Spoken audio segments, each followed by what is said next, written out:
মা গো তোমার একটা চোখ নাই, বিশাল গর্ত, বিশাল গর্ত, ভয় লাগে ভয় লাগে। মাকে যতই নিষেধ করি মা নিষেধ তো মানেন না। আমি চলে গেলাম ঢাকা ইউনিভার্সিটি, সেখানে পড়ালেখা করলাম, কিন্তু আমি এত বড় কুলাঙ্গার, বড় লোকের মেয়ের প্রেমে পইরা, বড় লোকের মেয়েকে বিয়ে কইরা আমি গ্রামের কথা ভুলে গিয়েছি, মার কথা ভুলে গিয়েছি। টাকার মুখে পইরা, ঢাকা শহরের রং তামাশায় পইরা আমার মা, যেই মার একটা চোখ নাই, মানুষের বাড়িতে কাম করে করে আমার লেখাপড়া করাইলেন, ওই মাকে আমি ভুলে গিয়েছি। শহরে থাকি, বউ নিয়ে আমি ঢাকা শহরে বাসা করে থাকি। আমার মাকে দেখতে আসি না, মানুষের কাছ থেকে একদিন ঠিকানা লইয়া আমার মা আমার বাসার সামনে যে হাজির হয়েছে, দরজায় নক করেছে। আমি দরজা খুলে যেই মাত্র দেখলাম মা, তখনই আমার মাথা গরম হয়ে গেছে। আমি বলতেছি, মা রে তুমি কেন আইছো? তোমার একটা চোখ নাই, দেখলে ভয় লাগে। আমার বউ যদি তোমারে দেখে সেও ভয় পাবে।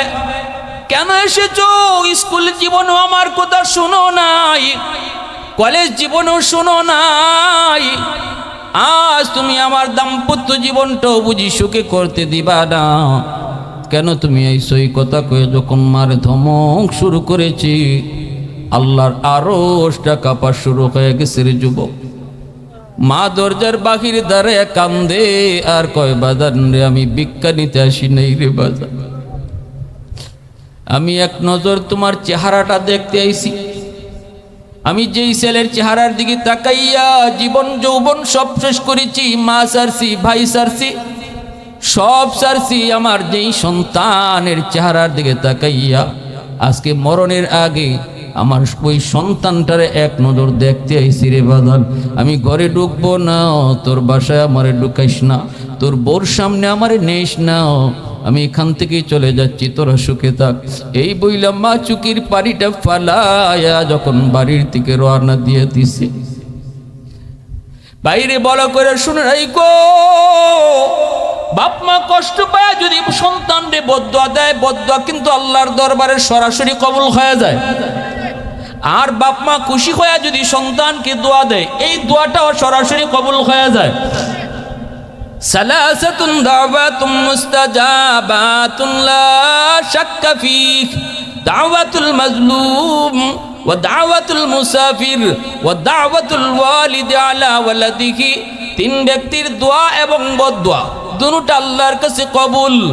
এক নম্বর হলো মুসাফিরের দোয়া বদদুয়া, দুই নম্বর হলো মজলুমের দোয়া বদদুয়া, তিন নম্বর হলো বাপ মার দোয়া বদদুয়া।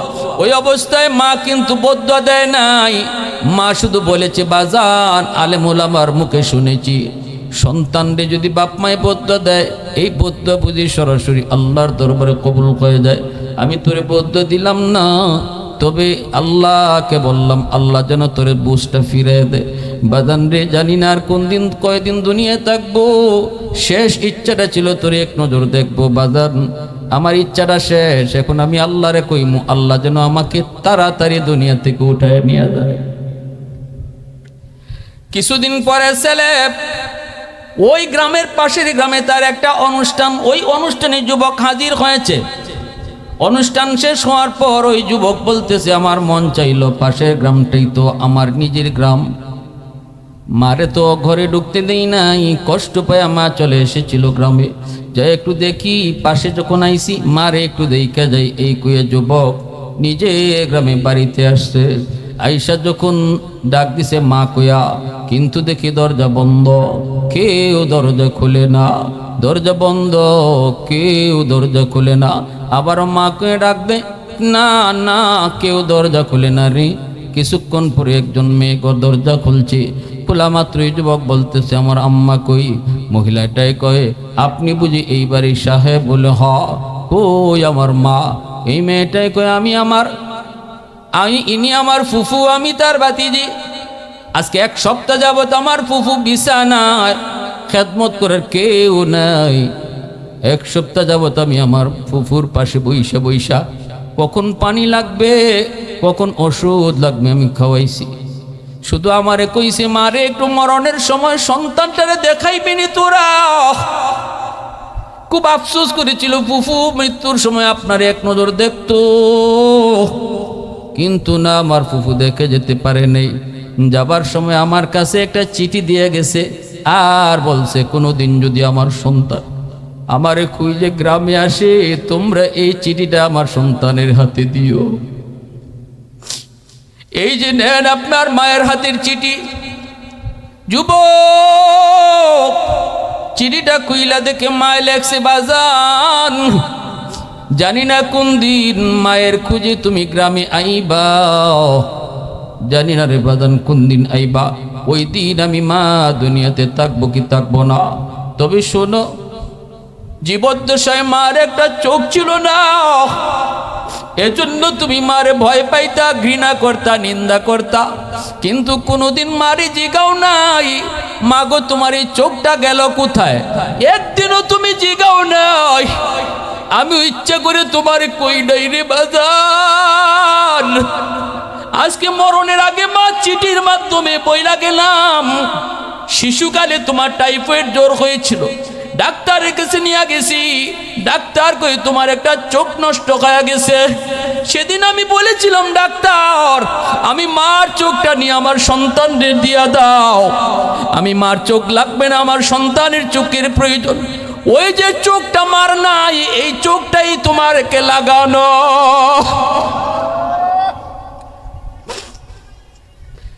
আজকে মার ওই চোখ না থাকার কারণে বুঝি তুমি মারে নিন্দা করো। এই চোখটা আমি কারো কাছে বেশি নাই, এমনি এমনি নিজে নিজে নষ্ট করি নাই, তোমারই দান করছি। আজকে যেই চোখ দিয়ে তুমি দুনিয়া দেখো, এই চোখটাই মার দেওয়া চোখ। জোরে কও না সুবহানাল্লাহ, আর একটু জোরে কও না সুবহানাল্লাহ, আর একটু জোরে কও না সুবহানাল্লাহ। আলহামদুলিমান কদ্দারা খাইরাম ওয়া কাবালা, আলহামদুলিমান কদ্দারা খাইরাম ওয়া কাবালা, ওয়া শুকরু লিমান সাওয়ারা হুসনাও ওয়া জামালা, ফরদুন সামাদুন আন সিফাতিল খালকি বারিউন, রব্বুন আযালিয়ুন খালাকাল খালকা কামালা, লা জিদ্দা ওয়ালা নিদ্দা ওয়ালা হাদ্দা লিমাওলা, লা জিদ্দা ওয়ালা নিদ্দা ওয়ালা হাদ্দা লিমাওলা, আল আনা কামা কানা ওয়ালাম ইয়ালকা যাওয়ালা, আল আনা কামা কানা ওয়ালাম ইয়ালকা যাওয়ালা। মুসলমানের আওয়াজ কো আল্লাহু আকবার। এজন্য আল্লাহ নবী কই রাদার রাব্বি ফি রাদাল ওয়ালিদাইন ওয়া সাকাতুর রাব্বি ফি সাকাতিল ওয়ালিদাইন। যেই সন্তানের উপরে তার বাপ মা রাজি, ওই সন্তানের উপরে আল্লাহ রাজি। যেই সন্তানের উপরে বাপ মা নারাজ, এই সন্তানের উপরে আল্লাহ নারাজ। অতএব আল্লাহরে যদি তুমি খুশি করতে চাও রে যুবক, ব্যবসা বাণিজ্যে সফলতা চাও, চাকুরিতে তুমি প্রমোশন চাও, লেখাপড়ায় তুমি উন্নতি চাও, তাহলে অবশ্যই আল্লাহরে খুশি করা লাগবে। আর আল্লাহ বলে আমি বাপ মা ছাড়া খুশি হই না, বাপ মা খুশি থাকলে আমি আল্লাহ খুশি।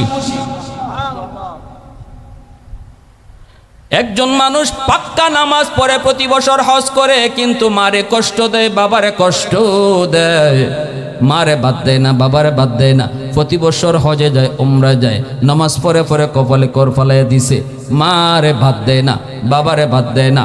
মনে রাখবা ও যুবক, ভালো করে শোনো, কথা মানলে মানো, না মানলে নাই, আমার কথা আমি কয়ে যাইব। আওয়াজ আসতে কেন জোরে বলেন? আমাদের দায়িত্ব কোয়া, কেডা মানবেন আর কেডা মানবেন না, কে কিভাবে নেবেন তাও জানি না। হয়তো অনেকের মনে একটা প্রশ্ন আছে, আমি এই প্রশ্নের উত্তরটাও দিব।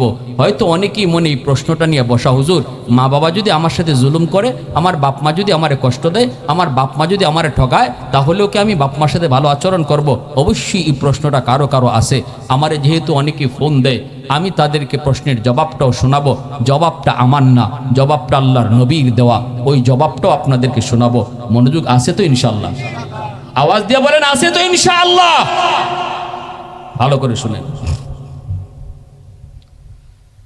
আল্লাহর নবী বলেন, আন আবি হুরায়রা রাদিয়াল্লাহু তাআলা আনহু قال قال رسول الله صلى الله عليه وسلم মান আসবাহা মুতিআন লিল্লাহি ফি ওয়ালিদাইহি আসবাহা লাহু বাবান মাফতুহান মিনাল জান্নাহ। রাসূল বলেন, উম্মতের দল শুনো, রাতের বেলা কোনো সন্তান যদি মাকে বাবাকে খুশি করে ঘুমায়, বাপ মার মন জয় কইরা যদি কোনো সন্তান রাতের বেলা ঘুমায়, যে কোনো ভাবে হোক, কথা বইলা হোক, কোনো কিছু খাওয়াইয়া হোক, সুন্দর হাসাহাসি কইরা হোক, মাপ চাইয়া হোক, কোনো না কোনো সুরতে যদি বাপ মারে খুশি করে, একটু বাপ মারে আনন্দ দিয়া সন্তান ঘুমায়, যেই রাত্রে সন্তান ঘুমাইছে ওই রাত্রে মা তার উপরে খুশি, ওই রাত্রে তার বাবা তার উপরে খুশি। রাসূল বলেন, সকাল হওয়া মাত্রই ওই সন্তানের জন্য আল্লাহ পাক জান্নাতের দরজা খুলে দেয়। সাহাবীরা বলেন, নবী গো যদি একজন হয়, রাসূল কয় একজন হলে একটা জান্নাতের দরজা খোলা। এরপর আল্লাহ নবী যেই কথাটা কয়, ওয়ামান আসবাহা আসিয়ান লিল্লাহি ফি ওয়ালিদাইহি আসবাহা লাহু বাবানে মাফতুহান মিনান নার। আল্লাহ নবী কয় এর বিপরীতে শোনো, রাতের বেলা কোনো সন্তান যদি ঘুমায়, বউ বাচ্চা নিয়ে ঘুমায়, অথচ তার বাবার দিলে কষ্ট, মার দিলে কষ্ট, দিনের বেলা এমন আচরণ মার সাথে করেছে যেই আচরণে মার কলিজায় ব্যথা, বাবার কলিজায় ব্যথা। অনেক সময় অনেক সন্তান বাপ মারে কলিজায় লাগায়া কথা কয়, ওই কথায় মার কলিজা পুইরা যায়, বাবার কলিজা পুইরা যায়। রাতের বেলা মা ঘুমাইতে পারে না রে যুবক, চোখের পানি সাইরা সাইরা বালিশ ভিজায়, স্বামী তারে সান্ত্বনা দেয়, স্ত্রী স্বামীরে সান্ত্বনা দেয়। আমরা তার জীবনের যত দান সৎকা, তার জীবনের যত হজ, তার জীবনের যত উমরা, তার জীবনের যত তাসবিহ, তার জীবনের যত কোরআন তিলাওয়াত, কোনো কিছুই তারে জান্নাতে নিতে পারবে না। যেই রাত্রে মার দিলে কষ্ট দিছে, বাবার দিলে কষ্ট দিছে, শুধু এই গুনার কারণে আল্লাহ তারা ডাইরেক্ট জাহান্নামে নিক্ষেপ করবে। আর যদি কোনো সন্তান রাতের বেলা মারে বাবারে খুশি করে ঘুমায়, বাবার দিলটা বড় খুশি, মা দিলটা সন্তানের উপরে খুশি, ওই রাতে যদি যুবকের মরণ হয়, তার জীবনে যদি বেশি নেক আমল নাও থাকে, শুধু এই আমলটা আছে, এই তার জীবনে এমন কোনো নেক আমল আর বেশি কোনো নেক আমল নাই, কিন্তু এই আমলটা আছে, আজকে রাত্রে মারে খুশি করেছে, বাবারে খুশি করেছে। রাসূল কয় মরতে দেরি, জান্নাতে ঢুকতে দেরি হবে না। এটা তো পাওয়ারফুল একটা আমল, এত মজবুত আর শক্তিশালী একটা আমল যে বাপ মারে খুশি রাইকা দুনিয়া থেকে বিদায় হওয়া। আওয়াজ দিয়ে বলেন সুবহানাল্লাহ। আপনাদের অসুবিধা হইতেছে ভাই, আজকে আমাদের সমাজ প্রায় নষ্টের দিকে, ঠিক কিনা জোরে বলেন? সমাজ আর সমাজ নাই, সমাজ আর সমাজ নাই। সন্তান বেলাইনে বেফতে চলে যাইতেছে, কত মা কান্না করে করে আমাদের কাছে নালিশ করে, কত নালিশ করে, কান্না করে করে নালিশ করে। সাহাবী বলেন, কিলা ইয়া রাসূলুল্লাহ, ওই প্রশ্নটা আইছে এখন আপনাদের অনেকের মনে, যে প্রশ্নটা, এই প্রশ্নটা এখন সাহাবী করতেছেন নবীকে। কিলা ইয়া রাসূলুল্লাহ ওয়া ইন যালামা, নবী যখন এই ওয়াজটা করছেন, বাপ মারে খুশি করে ঘুমাইলে জান্নাত, বাপ মারে নারাজ করে ঘুমাইলে জাহান্নাম। সাহাবী একজনে বলেন, ইয়া রাসূলুল্লাহ, আমার মা যদি আমার উপরে জুলুম করে, আমার বাবা যদি আমার উপরে জুলুম করে, জমি জমা আমারে ঠকাইছে, আমার বাইরে ভালো জমি দিছে, আমার সন্তানরে কম মায়া করে, আমার ভাইয়ের সন্তানরে বেশি মায়া করে, বাবা দুনিয়া থাকতেই এক ভাইয়ের নামে বেশি জায়গা দিয়ে গেছে, আমার সম্পদ কম দিছে, এমন অভিযোগ আসেনি না নাই? জোরে বলেন আসেনি না নাই? এটার জবাব শুনবার ইচ্ছা কার কার আছে? একটু হাত তুলে আল্লাহরে দেখান। আল্লাহ কবুল করো, জোরে কোন আমিন। নবীজিকে প্রশ্নটা করেছেন সাহাবী, এবার আল্লাহ নবী জবাবে বলেন, ওয়া ইন যালামা ওয়া ইন যালামা ওয়া ইন যালামা। সাহাবী বলেছেন, নবী গো, যদি বাপ মায় জুলুম করে তবুও কি ভালো আচরণ করব? রাসূল বলেন, যদি জুলুম করে, জুলুম করে, জুলুম করে। কয়বার কইছেন? জোরে বলেন, জোরে বলেন। একবার না তিনবার? রাসূল বলেন, যদি জুলুম করে, জুলুম করে, জুলুম করে, তবুও সন্তান বাপ মার সাথে ভালো আচরণ করতে হবে। এবার আপনারা প্রশ্ন করবেন, হুজুর তাহলে বাপ মা যে অন্যায় করলো, এই অন্যায়ের কি কোনো শাস্তি নেই? অবশ্যই শাস্তি রয়েছে। বাপ মা যে অন্যায় করব, সন্তান সবাইকে এক নজরে দেখার কথা ছিল, সকল সন্তানকে আল্লাহর দেওয়া বন্টন অনুযায়ী সম্পদ দেওয়ার কথা ছিল, কিন্তু বাবা লেখা কাউকে বেশি দিয়ে গেছে, আল্লাহর দেওয়া বন্টন মাফিক বাবায় বন্টন করে নেই। এই যে অন্যায় বাবায় করলো, মায়ে করলো, কিয়ামতের ময়দানে আল্লাহর আদালতে বিচার হবে। কোথায়? জোরে বলেন কোথায়? আল্লাহর আদালতে বিচার। কিন্তু দুনিয়ার নিজামের ক্ষেত্রে রাসূল কয়, দুনিয়াতে কোনো সন্তান এর বদলা নিয়া বাপ মার সাথে খারাপ আচরণ করতে পারবে না। কারণ বাপ মা তার কাছ থেকে ভালো আচরণ পাও না শুধু এক কারণে, সেটা হলো তার মা, তার বাবা, যাদের উসিলায় সে দুনিয়া দেখছে। শুধু এই কারণে বাপ মা তার কাছ থেকে ভালো আচরণ পাও না। এবার বাপ মা তার সম্পদ দিলে দেখ, না দিলে নাই, কিছুই যদি না দেয়, সন্তানরে যদি কিচ্ছু না দেয় বাপ মায়, তবুও সন্তান বাপ মার সাথে খারাপ আচরণ করতে পারবে। সিদ্ধান্ত আমার না রাসূলের? আমার যদি হইতো তাইলে আপনারা আমার এই গান ওয়াজ থেকে নামে এখন আটকাইতেন। হুজুর কি কইলেন বুঝি নাই, কথাটা যুক্তি মিলল না, আমাদের তো বুদ্ধিতে ধরে না। কিন্তু কথাটা তো আমার না, সরকারে দু জাহান নবী মুহাম্মদুর রাসূলুল্লাহ, আমার নবীর কথার উপরে কোনো কথা জোরে বলেন। আমার মতে মত নয়, নবীর মতে মত, এর নাম উম্মত। উম্মত কারে কয়? নিজের মতে যে চলে সে উম্মত না, নবীর মতে মত যার সে উম্মত। ভালো করে মুখস্থ করবেন। উম্মত কে? নিজের মতে মত না নবীর মতে মত? নবীর মতে। একটা বাস্তব ঘটনা শোনাই, কেমনে শাস্তিটা পাইছে, মার বদয়া কেমনে লাগছে, বাস্তব ঘটনা শোনাবো। মার বদয়াটা কিভাবে দুনিয়াতে নগদ লাগছে। আরেকটা ঘটনা শোনাবো, মার দোয়াটা কেমনে দুনিয়াতে নগদ পাইছে। করাচির হযরত হাকিম আখতার সাহেব রাহিমাহুল্লাহ বহুত বড় বুজুর্গ, করাচির মসজিদে নামাজ পড়েন। দেখেন একজন যুবক বড় সুন্দর করে নামাজ আদায় করলো। হুজুর নিজের মুখে এই বয়ান করেছেন, হুজুর তার কিতাবের ভিতরে এই ঘটনা তিনি লিখেছেন। হুজুর বলেন, আমি নামাজ শেষ করার পর ওই যুবককে ডাক দিয়ে কাছে আনলাম। আইনা যুবককে জিজ্ঞেস করতেছি, যুবক এত সুন্দর করে নামাজ আদায় করেছ, কিন্তু ডান হাতটা কাপড় দিয়ে পেঁচানো কেন? যুবক কই, হুজুর আমার ডান হাতের মধ্যে পচা শুরু হয়েছে, পচা। কাপড় দিয়া যদি পেঁচায় না রাখি মসজিদের ভিতরে কেউ টিকতে পারবে না দুর্গন্ধে। আল্লাহর ওলি কই, যুবক একটু দেখাইবানি। দেখাইছে, দেখে উপরের দিকে খালি উঠে। আল্লাহর ওলি তিনি আরেফ বিল্লাহ হাকিম আখতার সাহেব রাহিমাহুল্লাহ তিনি বলতেছেন, যুবক ভারত পাকিস্তানের অন্য কোনো ডাক্তার দেখাও। কই, হুজুর সব ডাক্তার দেখানো শেষ, কেউ রোগ ধরতে পারে না।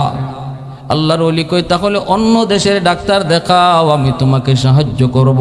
কারণ তোমার নামাজটা আমার এত পছন্দ হয়েছে, তুমি রুকুতে সেজদাতে যায় যেইভাবে আল্লাহর কদমে কাঁদছো। যেই যুবক যৌবনে আল্লাহর কদমে সেজদা দিয়ে কান্দে, এই যুবক যৌবনে আল্লাহর ওলি হয়ে যায়। এই জমিনে যত আল্লাহর ওলি হয়েছেন যুবক, প্রত্যেকেই ওলির দপ্তরে নাম লেখাইছেন যৌবনকালে। যৌবনকালটাই হলো ওলি হওয়ার বয়স। ওলি হইবা তো যৌবনে ওলি হও। লা ওয়ারআ কাল কাফি আও কামা ক্বালান নবী আলাইহিস সালাম।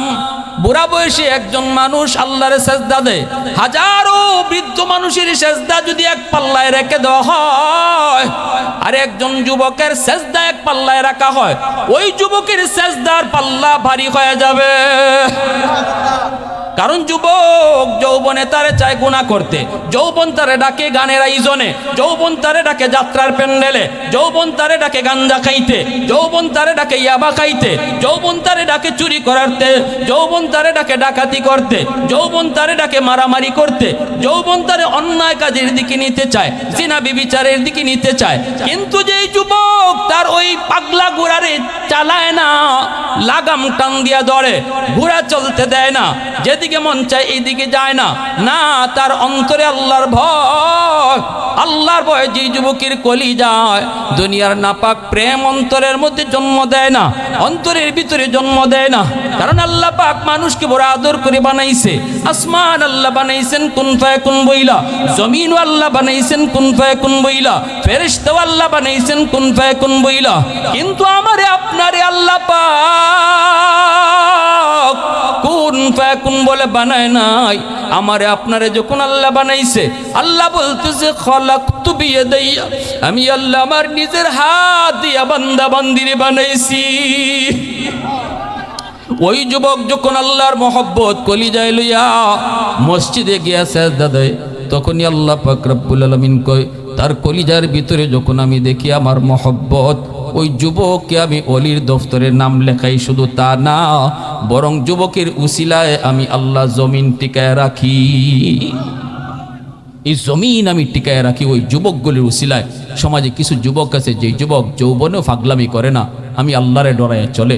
লাউলা মাশাইখ রুক্কা والشباب خشع والأطفال ردا والأنعام ردا لجعلت السماء حديدا والأرض خفصفا والتراب رمادا وما أنزلت من السماء قطرا وما أنبت من الأرض نباتا بل أنزلت عليكم العذاب صبا। আল্লাহ পাক যে চার দলের কথা বলছেন, যাদের কারণে আল্লাহ আসমান আসমানের জায়গায়, জমিন জমিনের জায়গায় টিকায় রাখছে, এই চার দলের ভিতরে এক দল হলো যেই সমাজের যুবকরা আল্লাহকে ভয় করে, পাঁচ ওয়াক্ত নামাজ পড়ে, বাপমার সেবা করে, মুরব্বীদের শ্রদ্ধা করে, উলামায়ে কেরামকে তাজিম করে, ওই যুবকদের উসিলায় আল্লাহ বলে জমিন টিকায় রাখি। আমরা তো আমাদের দাম বুঝি না, আমরা আজকে আমাদের নিজেদের মূল্যই জানি না, ঠিক কিনা ভাই? জোরে বলেন।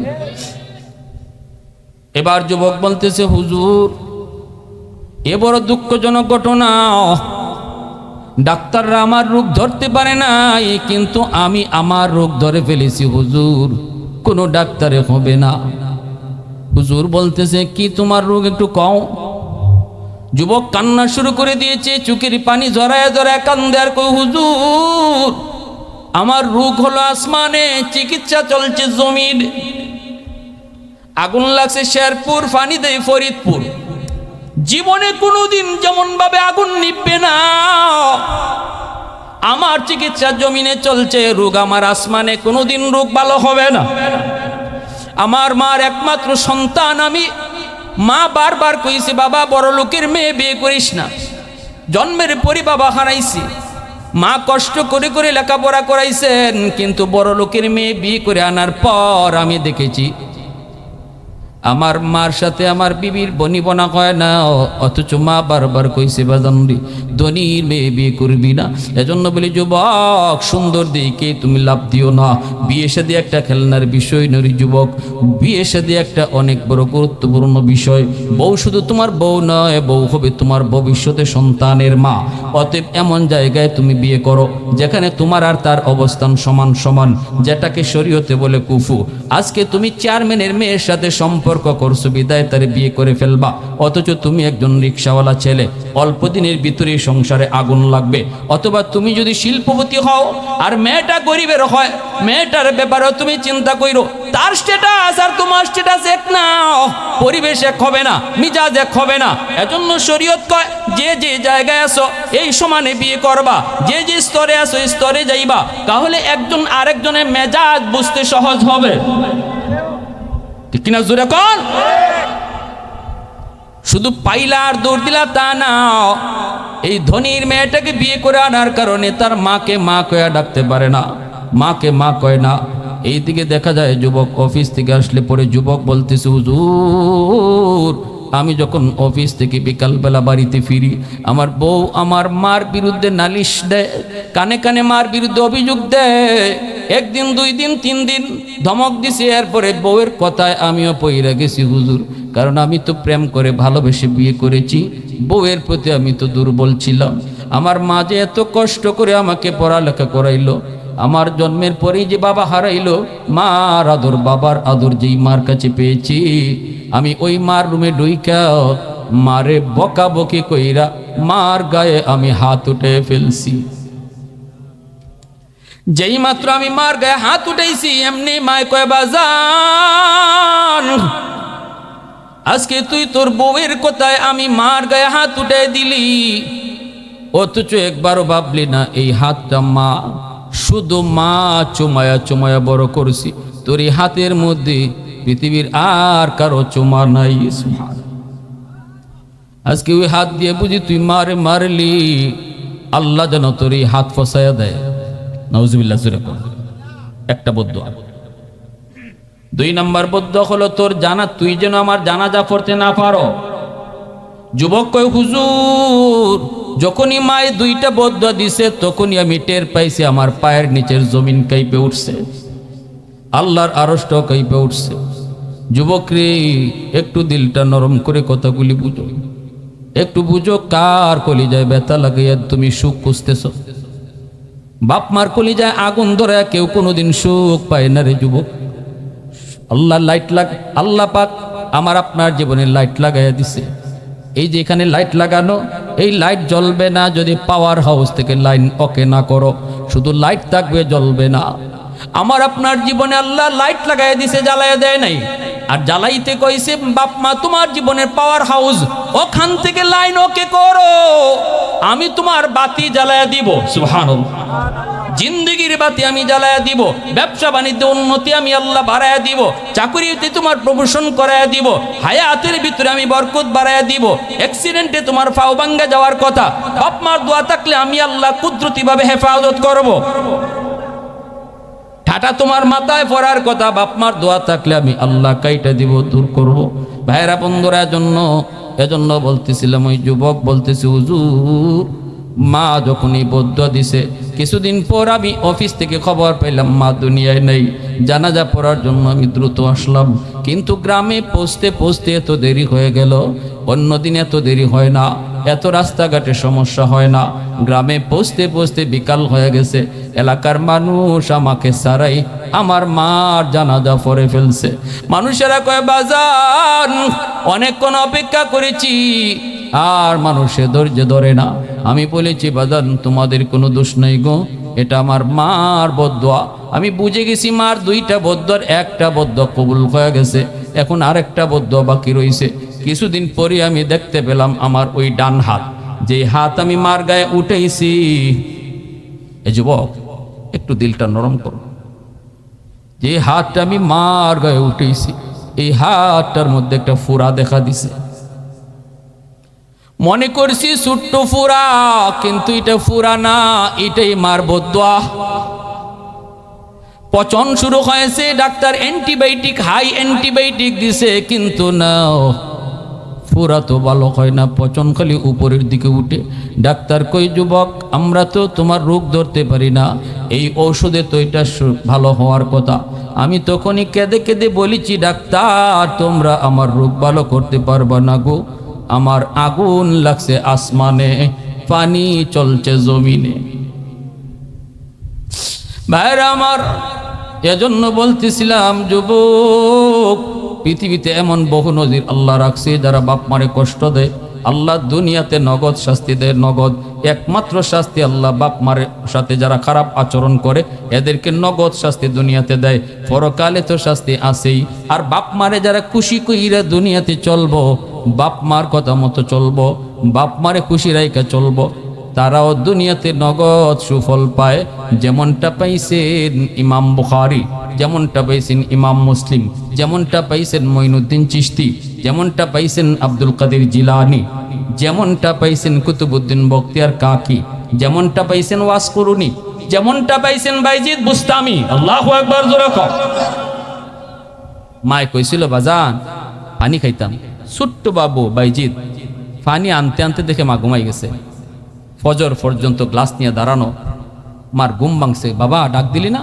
কাম্মা তোমার ডাক দিলে ঘুম ভাঙলে কষ্ট হইব, এই জন্য দাঁড়াই রয়েছে। শীতের রাতে ছোট বাচ্চায় ওই যে বাইজিদের মা টান দিয়ে বুকে আইনা কইছিল, আল্লাহ আমার অবুজ বাচ্চাটা আল্লাহ কি দেখাইলো আজকে, আমি মার ঘুম ভাঙলে কষ্ট হইব, এজন্য ডাক দিছে না সারা রাত মাথার পাশে গ্লাসে পানি নিয়ে দাঁড়ানো, কখন আমার ঘুম ভাঙবে আর আমারে পানি দিবে। ও মালিক, এর বদলা আমি মা দিতে পারবো না, তোমার আদালতে হাত উঠাইলাম, আমার বাইজিদকে তুমি জগতের ওলিদের সর্দার বানাইয়া দিও। আল্লাহর দরবারের সাথে সাথে কবুল। বাইজিদ বুস্তামি শুধু বুস্তামি না, জগতের ওলিদের সর্দার আল্লাহ বানাইয়া দিছে।